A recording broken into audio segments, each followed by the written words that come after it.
How many of you are filmmakers here? How many of you make films? Raise your hands. We try. We're not filmmakers, we try. Okay, how many of you have made films before? One. So, my statement is that all of you have made films. Yeah. Okay? But they're all inside your heads. Today I'm going to do a crash course in filmmaking, turn you all into filmmakers. Okay? When you see Hindi movies, you've seen Hindi movies and you've seen one person acting like a director. How do you know that this guy's a director? Yeah, the hands, right? So, what mudra is that? Director mudra. So now time has changed, the mudra has changed, now it's become this way. Okay? So just make this mudra with your hand. Okay. Why is that? Why is that? Why do you think it's changed? Everything is moved to 16:9, right? So just make this and see, look at the person, look at me through this frame. Okay, no, that's not right. Just look at the person, yeah. Just check the person sitting next to you, yeah, that's good. Okay, so what you're seeing through this frame is called a long shot. Because it shows person and it shows everything which is surrounding the person and it shows where the scene is taking place. Now, long shot is used to establish where the film is taking place. Most of you, when you're shooting your dance performances, what I've noticed when I saw a lot of dance videos is it's just a series of long shots. One after the other, one after the other. Now what I want you to do is take the same frame and look at the person sitting behind you. Take a frame, make a frame and look at the person sitting behind you. Okay, you'll see all the heads and them moving up. So that's a mid shot. Because you see a little bit of the shoulder, a little bit of the waist and a little bit of the head. You know what the person is doing, but you still don't see the emotions. Specifically in this case because the person is turned around. Last but the most important shot is look at the person sitting next to you. Okay? With that frame. Now this is the shot that you want to capture.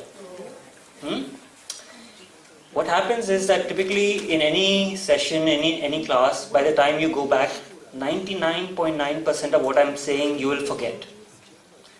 Only 0.1% of what I'm going to say will remain, and what is that I want you to remember is this thing. It's called the close-up. Okay? If you can remember this part, then you'll be sorted in terms of filmmaking. What the close-up does is it helps you capture the emotions. It helps you capture the intensity, the feelings. And all performances, all filmmaking, all storytelling is about those emotions, right? You will not remember what I said, you will not remember, what are the nuances that we talked about, what are the questions somebody asked, but you might remember how you felt. You might remember how you connected and what were the feelings that went on in your heart. And close-ups are the way that you bring those about. Okay, so let's do a quick exercise. I'm going to show you a film and I'm going to pause and you have to identify what is that shot. Okay, so this is a quick test for you. Yeah. So just put your hand on the pause button.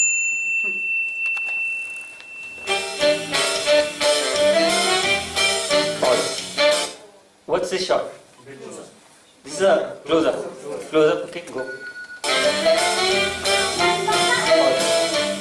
Okay, close up again.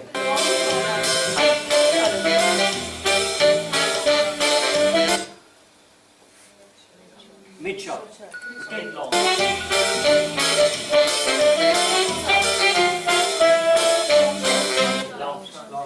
It's a long shot.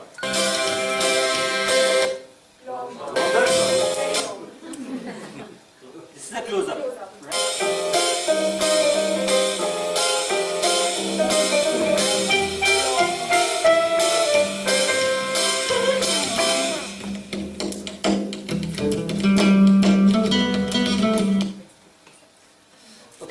So I'm not going to show you more films.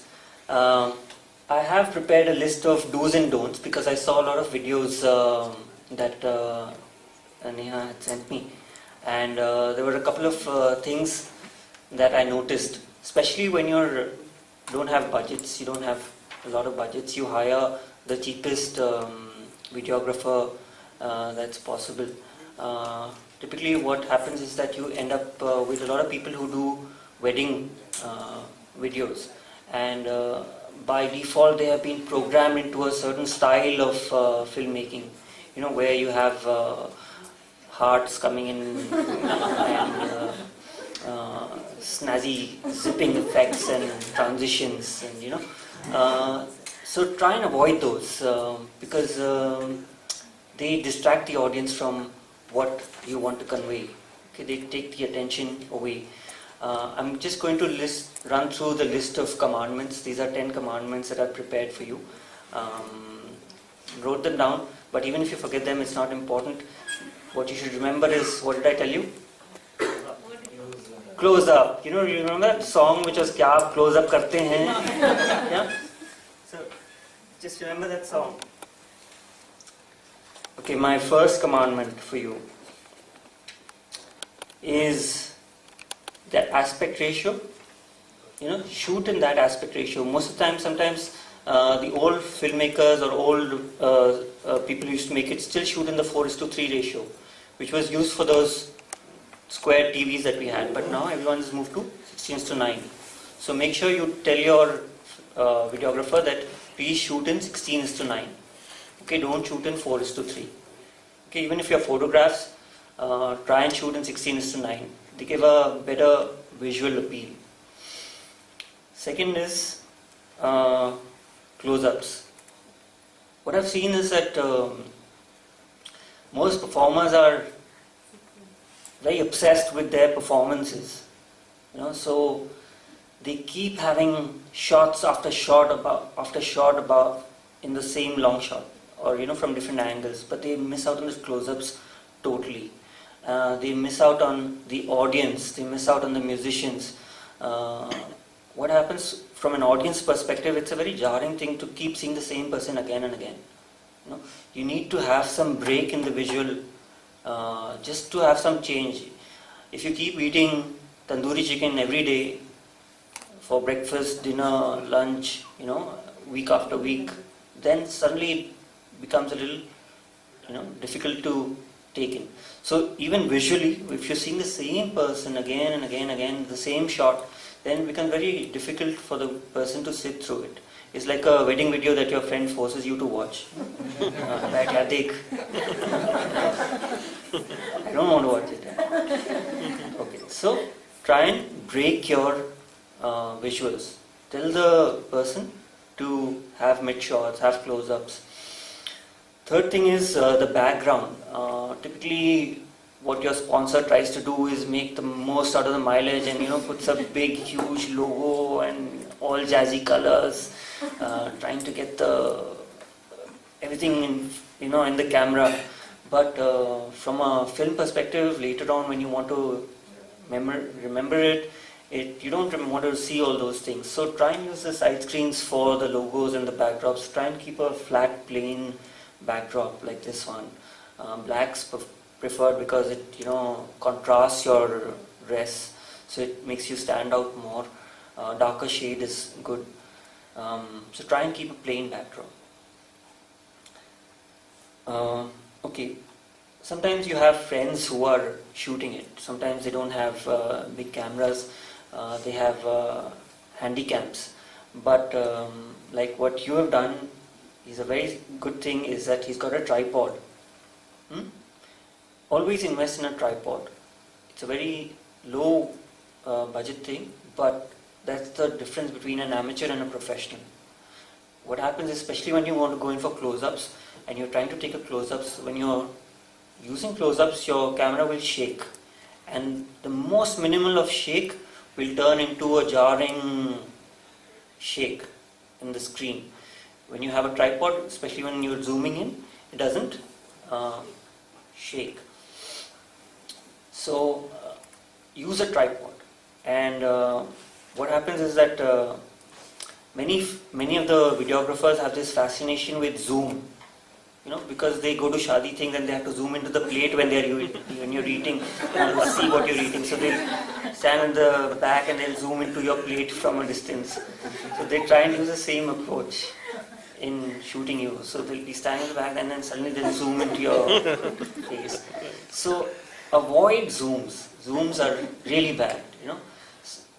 It just changes the depth of field of, it just changes the perspective and the focus. It takes time to focus. Try and say that, you know, don't give me a zoom, give me a long shot and then cut to mid shot or cut to close up. It's much better. Also, when you go back to editing, you've shot everything, you say that, okay, I've got everything. Now, the editor will have to justify that, you know, you're paying him, so I must justify that he's paying me so much. So he'll try and add a lot of jing, bang, and a lot of colors and a lot of graphics to it. But you need to tell him that, look, just focus on minimalism. Okay? Try and be as minimal as possible. Avoid those. Nowadays, what happens is that you have to put your video on YouTube, right?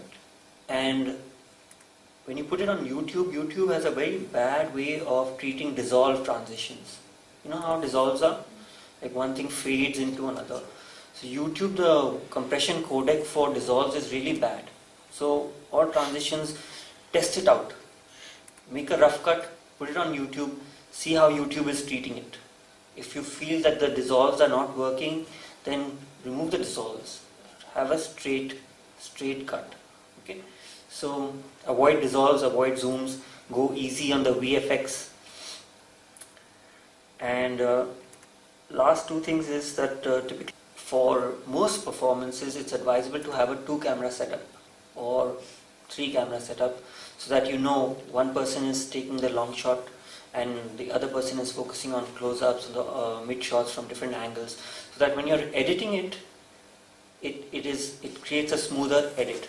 Right now, you just have one camera setup. So if there is some part, you know, like I'm fumbling, or if you want to cut that out and you don't want that, it'll be very difficult for you to edit that away, because then it'll appear as a jump.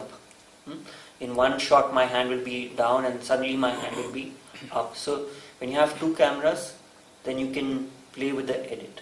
So it's advisable to have 2 cameras, but if you don't have budgets, how you get over that is make sure you have a lot of shots of people, good-looking people in the crowd. You know, people who are paying attention and not sleeping. People who are clapping and who are appreciating. Maybe your own relatives, so you tell them that, boss, is time pe hasna. You know, so you have the right shots to fill in when you don't have the person on stage doing the right stuff. Okay, and finally, the most important one is how long do you think your video should be? 18 minutes on YouTube. 18 minutes? 18 minutes is too long. It depends. If you're making a rushes, then... So, YouTube, who's in the business of videos, they did a whole study on it, and they found that the maximum duration, most optimum duration for videos on YouTube is not more than 5 minutes. Every minute that you add over 5 minutes, you lose 50% of your audience. Okay? So if you're managing to get 100 people to watch your video, if it's 6 minutes, then it will straight away go to 50. 7, 25. 8, 12 and a half. Okay? So you get the maths. Okay? So they're not clicking on, is it? No, they just, either their cell phone rings or they have a call coming, or, you know, they just move. So these are some of the things, but they're all not very important except one, which is that closer. That's good. Alright, that's it from my end.